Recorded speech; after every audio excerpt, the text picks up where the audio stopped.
plus de l'espace, notre Terre mérite bien son surnom de planète bleue. Quel spectacle, bleu comme l'océan! En effet, plus de 70% de la surface du globe est recouverte d'eau. On la retrouve sous différentes formes, à l'état de vapeur d'eau dans l'atmosphère, de liquide sur la surface terrestre, ou encore sous forme de glace ou bien de neige. Cette eau, sous toutes ses formes, liquide, solide ou bien gazeuse, va parcourir un grand circuit.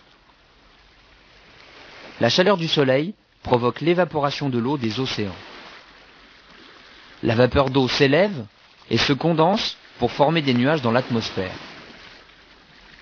Les nuages se dirigent alors vers les continents au gré des vents et des courants. Ils vont continuer de se gonfler avec la transpiration des êtres vivants, animaux et végétaux, ainsi que de l'évaporation de l'eau des lacs et des rivières.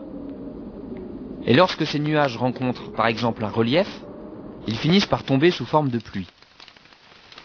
Une partie de cette eau de pluie va rejoindre les rivières pour finalement retourner vers l'océan.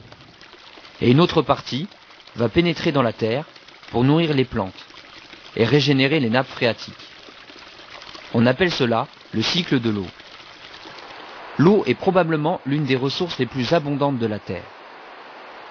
Mais elle est très inégalement répartie, et seule une part limitée de toute cette eau est directement disponible à notre consommation.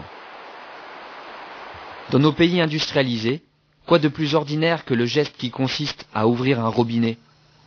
On aurait tendance à oublier que l'eau est une denrée rare.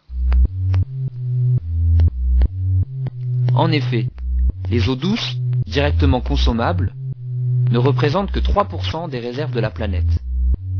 En conséquence, malgré les impressionnantes quantités d'eau présentes sur notre planète, nous ne pouvons en disposer que d'une toute petite partie.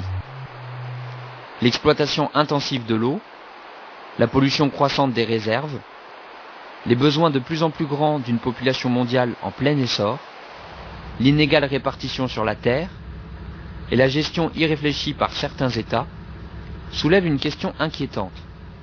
Que va devenir cette fragile ressource ?